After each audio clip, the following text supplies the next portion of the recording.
por favor, siendo las 19 horas con 34 minutos del día 2 de diciembre del 2020. Iniciaríamos la primera ronda de preguntas de esta entrevista en panel por competencias y para ello le daría el uso de la voz al doctor Igor Vivero Ávila, quien iniciará y les indicará a cada uno de ustedes quién iniciará con la respuesta a la pregunta que formulen. Adelante, doctor, por favor.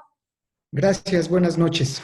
Iniciaríamos con la competencia que tiene que ver con el apego a las normas y a procedimientos, en el sentido de preservar el interés superior de las necesidades colectivas por sobre el interés particular o personal. Será una pregunta para ustedes y el orden es el siguiente. Primero Rigoberto, después Victoria y terminamos con Víctor. La pregunta es, describa cómo ha logrado en situaciones laborales anteriores ser neutral ante los intereses de un grupo. Adelante, Rigoberto.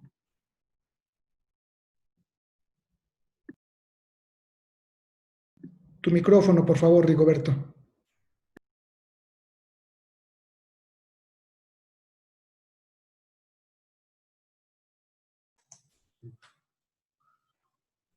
Creo que se pasó señal. Rigoberto, ¿nos escuchas, Rigoberto?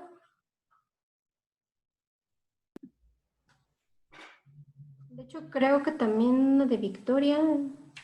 Sí nos escucha Rigoberto, pero no lo escuchamos.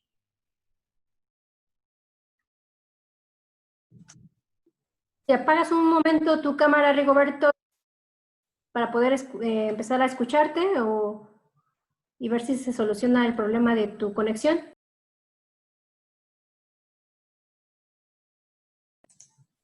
Ya, listo, adelante, Rigoberto.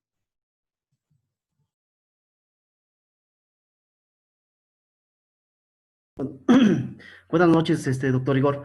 Sí, pues siempre hay que guiarnos más que nada por lo que nos marca la normatividad. Están las leyes que nos dan el camino a seguir, un código de ética, conforme a la licenciatura que yo estudié, que es la licenciatura en Derecho, siempre nos marcan que el camino está fijo, ¿no? Conforme a las normas.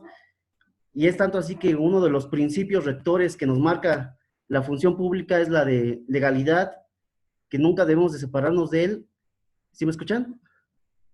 Sí, Rigoberto, te escuchamos. Ok. Nunca hay que separarse de ese principio de legalidad y siempre tomando en cuenta lo que favorece a la mayoría, el bien común, nunca tomando en cuenta aspectos personales, sean familiares, sea un aspecto personal. Siempre tenemos que guiarnos conforme a la normatividad que nos está marcando el camino a seguir. Eso sería todo por mi parte, doctor Igor. Gracias, Rigoberto. Adelante, Victoria. Hola, buenas noches. Claro que sí. Preservar el interés superior de las necesidades colectivas es uno de los puntos que vemos en los principios rectores, bueno, principios del instituto. Es igualmente para mí muy importante seguir las normas. Tengo mucho eso de seguir las normas. Yo estudié una licenciatura en Derecho, no ejerzo como tal la licenciatura, pero siempre te quedas con ese objetivo de seguir las normas, porque siguiendo las normas vas a llegar, al objetivo, a la meta. Siempre tienes que seguir las normas que te especifican y es importante llevar esa línea para conseguir los objetivos que tienes. Gracias. Gracias, Victoria. Adelante, Víctor. Muy buenas noches a todos. Buenas noches, doctor. Bueno, pues yo a lo largo de mi trayectoria profesional me he desempeñado mucho como coordinador. He sido coordinador de capacitación, publicaciones técnicas. Yo tengo una licenciatura en Ingeniería en Aeronáutica. Entonces, en la aeronáutica, todos son normas. Nadie puede hacer o inventar cosas. yo siempre tuve eso muy presente. Inclusive a nosotros nos auditan las secretarías de Comunicaciones y Transportes y en caso, la parte en la que estuve, nos auditaba tanto Estados Unidos como Europa por sus cadenas de FAA y ASA. Nosotros tenemos que siempre hacer las cosas con rectitud, legitimidad y siempre teniendo evidencia de las cosas que dejamos o si hacemos, porque todos nos auditan y al final de cuentas cualquier error o cualquier consecuencia que pueda traer nuestro trabajo, nosotros debemos ser responsables de eso. El bien común, como lo comentan mis compañeros, es para mí que mi trabajo, mi persona y mi entorno, mis colaboradores, inclusive mi familia, estén seguros de que hago un trabajo excelente y que voy a llegar siempre a casa para que no ocurra ningún incidente. Gracias por sus respuestas, consejera. Por mi parte sería cuanto. Gracias, doctor, por su pregunta y a los participantes por sus respuestas. Ahora le daría el uso de la voz al maestro José Mondragón Pedrero para que formule su pregunta a los aspirantes. Gracias. Con mucho gusto, consejera. Buenas noches a los tres. La pregunta que yo les voy a hacer tiene relación con la competencia de integridad y esto se refiere a actuar de manera congruente con los principios que se deben de observar en el actuar. Y la pregunta va a ser respondida en el siguiente orden. Primero va a ser Victoria, después va a ser Víctor Miguel y finalmente va a ser Rigoberto, quienes van a responder esta pregunta. La pregunta es la siguiente. En situaciones anteriores, ¿qué ha hecho cuando se comprueba la falta de integridad de un miembro de su equipo? Adelante, por favor, Victoria. Claro que sí. Bueno, existe un autor que se llama Daniel Goleman, que él dice que hay 3 indicadores para saber que hay integridad en un miembro de un equipo. El primer indicador es que cumpla las promesas y compromisos. El segundo indicador, él dice que se responsabiliza de sus objetivos y su vida. Y el tercer indicador para saber si una persona es íntegra o no, es que sus valores, palabras, acciones tienen que tener una cierta sintonía.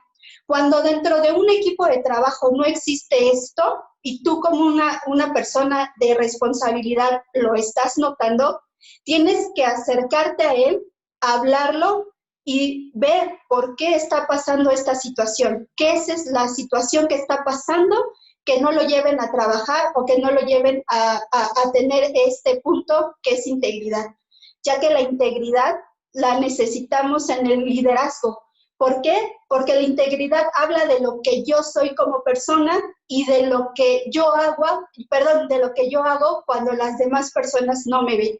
Entonces, bajo este vínculo de integridad, siempre es hablarlo con la otra persona en qué está sucediendo. ¿Es cuánto, señor? Muchas gracias, Victoria. Por favor, Víctor Miguel, la misma pregunta.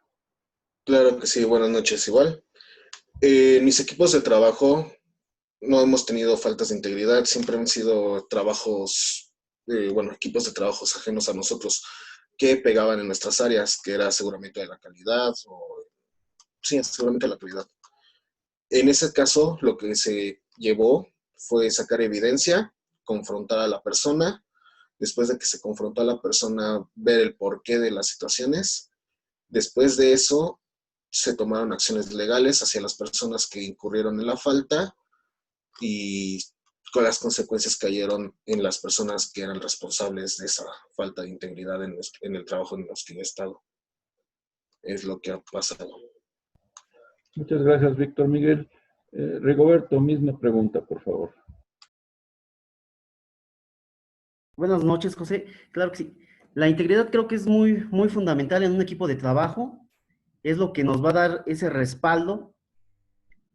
En mi experiencia, dentro de la función electoral como consejero electoral distrital en el distrito de Huixquilucan, yo tuve un muy buen equipo de trabajo. Todos mis compañeros consejeros nos apegamos de lleno a lo que era nuestra responsabilidad como consejeros.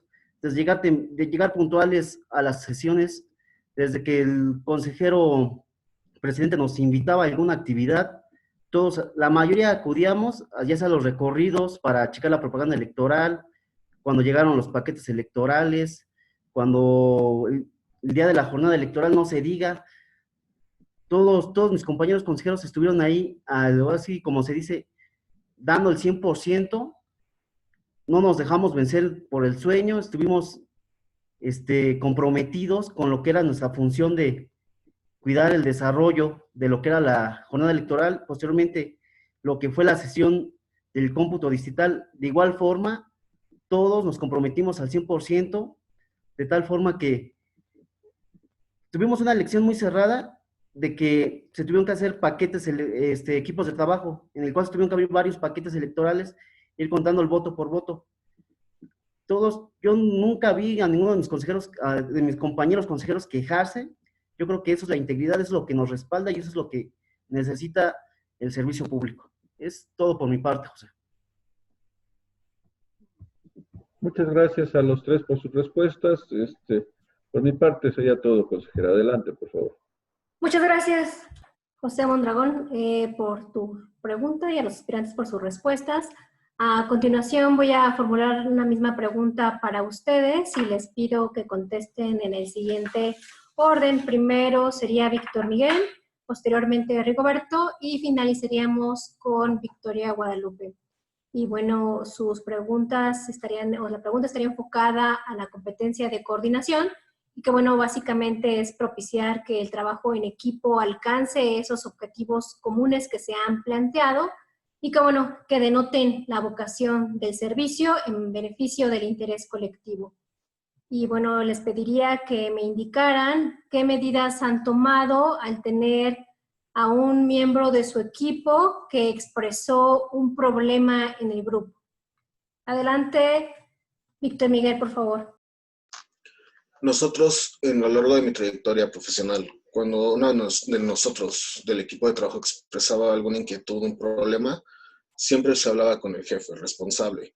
A partir del responsable, se veía qué podíamos hacer. Por ejemplo, sobrecarga de trabajo, si eran problemas familiares, tal vez se les daban un día o dos para que pudieran resolverlos. Siempre había mucha comprensión cuando había un problema con alguno de nuestros integrantes. Si el problema era por actitud, ahí se consideraban diferentes situaciones. Podría tanto ser una carta responsiva en la que se comprometía la persona en cambiar, o de plano se fincaba se hacía un despido de la persona si no cambiaban sus actitudes. Esto era muy variable dependiendo las circunstancias de cada persona y de cada problema que tuvieran, pero en general era lo que se hacía. Gracias, Víctor Miguel. A continuación, esperaríamos la respuesta de Rigoberto. Adelante, Rigoberto, por favor.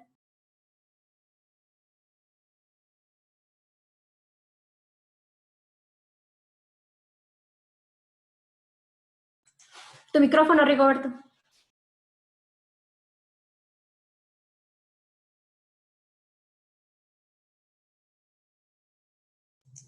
Tu micrófono. Buenas noches, consejera. Disculpe, creo que me está fallando mucho la conexión. Sí, en relación a la competencia de coordinación, yo creo que es indispensable en la función a la que aspiramos, a ese puesto al que aspiramos, que es de vocal. Nosotros vamos a ser jefes, líderes, compañeros, y tenemos que saber coordinar a todo un equipo de trabajo, desde auxiliares de junta, el personal administrativo, con los consejeros, con los representantes de partido.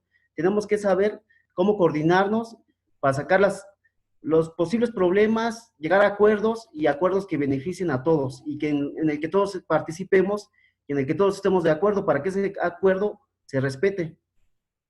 En cuanto a las medidas que se expresan de un problema, o sea, en un equipo de trabajo con un compañero, un integrante del equipo de trabajo, me ha tocado en la experiencia, yo fui coordinador de área en el INEGI, me tocó la experiencia de que mis compañeros supervisores, mis compañeros entrevistadores, acudían a mí como responsable de área diciéndome que no encontraban a las personas para censarlos. Entre todos, entrevistadores, supervisor, el responsable de área que era yo, organizábamos cuadrillas y nos íbamos en la noche. Íbamos 10 personas y cada quien se agarraba una calle y era como encontrábamos a las personas que no se podían localizar durante el día. y gracias a esa participación de todos pudimos sacar el trabajo adelante. Otra experiencia que tengo es en el ámbito electoral, cuando me tocó ser monitorista de propaganda electoral. Ahí junto con mi coordinador tuvimos el problema de que, bueno, no problema, un pequeño detallito con el compañero que me tocó trabajar. Era una persona muy, muy inteligente, pero le costaba mucho la tecnología. Y la verdad sí se equivocó varias veces con el uso del teléfono inteligente. Entonces nos reunimos, mi coordinador, mi compañero y yo, y nos quedamos de acuerdo en que yo con mucho gusto lo apoyaba en un lapso de tiempo para que él... ¿Sí me escuchan? Sí, sí, te escuchamos, Rigoberto. Es que se volvió a pasmar la pantalla. Para que en determinado tiempo yo lo apoyara y le enseñara más o menos cómo utilizar el dispositivo inteligente. Y así fue como también solucionamos un problema. Eso sería cuanto. Gracias, consejera. Al contrario, muchas gracias, Rigoberto. Ahí finalizaríamos con la respuesta a esta pregunta de parte de Victoria. Adelante, Victoria, por favor. Sí, no hay mejor ejemplo para mí que hablar de coordinación y de resolución de conflictos que en el proceso pasado que a mí me tocó ser vocal de capacitación, teníamos esta figura que se llamaba CAEL. Teníamos alrededor de 120 personas, 120 CAEL, que se tuvieron que dar trabajos de coordinación de la Junta Distrital con la Junta Municipal, ya que el instituto nos hizo que separáramos los 120 personas en dos equipos. Trabajábamos en la Junta Distrital y trabajábamos con la Junta Municipal, pero la resolución del conflicto en sí no es tanto esta separación, sino la coordinación de los trabajos de las dos juntas. Y a uno como vocal de capacitación que nos dieron el que nosotros teníamos que ser los responsables hasta cierto punto de estas figuras, pues estos chicos a veces no tenían como que mucho el panorama, mucho la idea de lo que tenían que ir a hacer a campo. Y bueno, entonces nosotros teníamos que dar, no una capacitación, pero sí integrar a los chicos sin tener esta división que solo nosotros conocíamos. 60 aquí, 60 acá. Entonces teníamos que trabajar en conjunto con la Junta Municipal y coadyuvar también en los trabajos que ellos tenían y que tenían que ocupar a los chicos a la figura del CAEL. Y no solo eso, también teníamos que resolver el conflicto hasta cierto punto de los trabajos que tenían que hacer los chicos, los CAEL, con los CAE en el Instituto Nacional Electoral. Entonces, el mejor ejemplo para resolver conflictos en el proceso pasado fue esta coordinación. Y yo considero que lo hicimos bien, resolvimos que los tiempos de cada junta, la distrital, la municipal, y el Instituto Nacional Electoral, y creo que tanto tuvimos esta buena coordinación y esta buena solución de conflictos para estas 120 figuras que considero yo que hicimos un buen trabajo. Los chicos se fueron a campo a trabajar con un panorama de lo que se tenía que hacer y no obstruimos el trabajo de ninguna de las juntas y llegamos a buen término el día de la jornada electoral. Yo creo que esa es para mí la mayor resolución de conflictos en ese proceso electoral. Gracias, Victoria, por tu respuesta. Concluimos el tiempo de esta entrevista, siendo las 19:52 del día 2 de diciembre del 2020. Les agradezco su tiempo, su presencia e interés por querer colaborar con el Instituto Electoral del Estado de México para el próximo proceso, y les pediría que estén al pendientes de la publicación de los resultados en la página de internet del instituto y en sus redes sociales, que sería aproximadamente más tardar el mes próximo. Y nuevamente les agradezco mucho su asistencia y que estén excelentemente bien. Y ahora le solicito al personal de la Unidad de Informática y Estadística deje de grabar esta entrevista. Muchísimas gracias. Que tengan una excelente